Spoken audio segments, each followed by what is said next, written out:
Welcome to my channel Learning and Learning.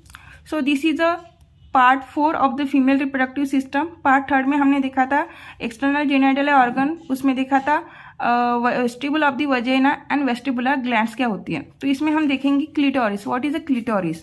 सबसे पहले diagram में देख लीजिए कि क्लिटोरिस कहाँ पे होता है. देखिए ये होता है क्लिटोरिस. अब तक के डायग्राम में हमने देखा है कई बार इसको, क्लिटोरिस को. सो it is the 2 to 3 centimetre in length, homologous with the penis in mails. जो इसकी लेंथ होती है वो 2 to 3 सेंटीमीटर होती है, 2 to 3 centimetre length. And A homologous होता है एज पेनिस इन मेल्स, मतलब मेल्स में जिस तरह से पेनिस होती है उसकी सिमिलर ये दिखता है, इसके लिए उसको बोलते हैं कि homologous to the penis in mails.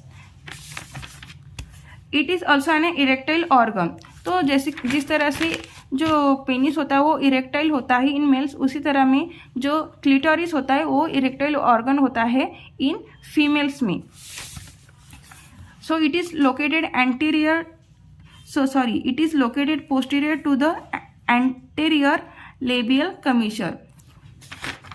तो हमने देखा था कि एंटीरियर लेबियल कमीशर क्या होता है, जब लेबियम मेजर्स, दोनों लेबियम मेजर्स एक जंक्शन पर मीट होती है सामने एंटीरियर साइड को मॉन्स पीबीज के, तो उस जंक्शन को और उस पॉइंट को हम बोलते हैं anterior labial commissure. Anterior labial commissure. तो ये जो होता है क्लिटोरिस, ये जस्ट एंटीरियर लेबियल के पीछे होता है, मतलब पोस्टीरियर साइड को होता है. जैसे कि ये एंटीरियर लेबियल कमीशर है, उसका हमें पोस्टीरियर साइड में दिख रहा होगा क्लिटोरिस. वही यहाँ पे कहा गया है कि जो क्लिटोरिस होता है वो posterior to the anterior labial commissure होता है. It is highly sensitive because इस क्लिटोरिस में बहुत सारी नर्व एंडिंग्स प्रेजेंस होती है. That's why it is a highly sensitive and very important in the sexual arousal of the female. As it is a sensitive होने की वजह से वो बहुत इंपॉर्टेंट वर्क फंक्शन करता है एक सेक्सुअल एक्टिविटी में, और बहुत ज़्यादा इंपॉर्टेंट होता है sexual arousal of the women's के लिए और फीमेल्स के लिए. So this is all about the clitoris. Then arterial supply. अभी हम देखेंगे arterial supply of the external genital organ, जिनको हम कलेक्टिवली क्या कहते हैं, वल्वा और प्यूडेंडम कहते हैं. सो एक्सटर्नल जेनिटल ऑर्गन्स को हम कलेक्टिवली कहते हैं वल्वा और प्यूडेंडम. तो जो आर्टेरियल सप्लाई होता है उनका क्या होता है, arterial supply to the vulva और pudendum is by branches of external and internal pudendal arteries. जैसे कि प्यूडेंडम है तो जो उनके आर्टरीज का नाम है वो भी उस प्यूडेंडम से ही है, प्यूडेंडल आर्टरीज. इजीली हम याद रख सकते हैं. प्यूडेंडम को जो सप्लाई होगा वो किस आर्टरीज से होगा, प्यूडेंडल आर्टरीज से होगा. उसमें उसकी 2 ब्रांचेस होती है, एक्सटर्नल एंड इंटरनल.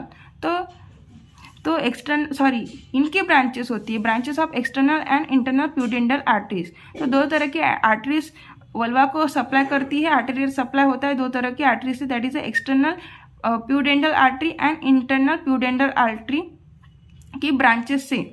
ओके इस वल्वा को क्या होता है, ब्लड सप्लाई होता है. एंड वीनस ड्रेनेज जो होता है वो internal pudendal veins drain the venous blood from the external genital. मतलब एक्सटर्नल जेनिटल से ब्लड जो लेके जाने वाली वेन है वो कौन सी है, इंटरनल प्यूडेंडल वेन है. अभी नर्व सप्लाई कौन सा है, nerve supply is through ilioinguinal nerve, genitofemoral nerve and perineal nerve. क्योंकि पेरिनियल एरिया है तो इजीली याद रख सकते हैं पेरिनियल नर्व. तर जो फीमोरल है जेनाइटो, क्योंकि जेनाइटल ऑर्गन्स है, और फीमर जस्ट जेनाइटल ऑर्गन्स, तो फीमर भी वहाँ से करीबी है, that is genitofemoral nerve याद रख सकते हैं. And ilioinguinal nerve. तो 3 तरह की नर्व्स होती है, ilioinguinal nerve, genitofemoral nerve and perineal nerve. तो ये 3 टाइप्स ऑफ नर्व्स करती है nerve supply to the external genital organs और वल्वा और pudendum. Thank you very much.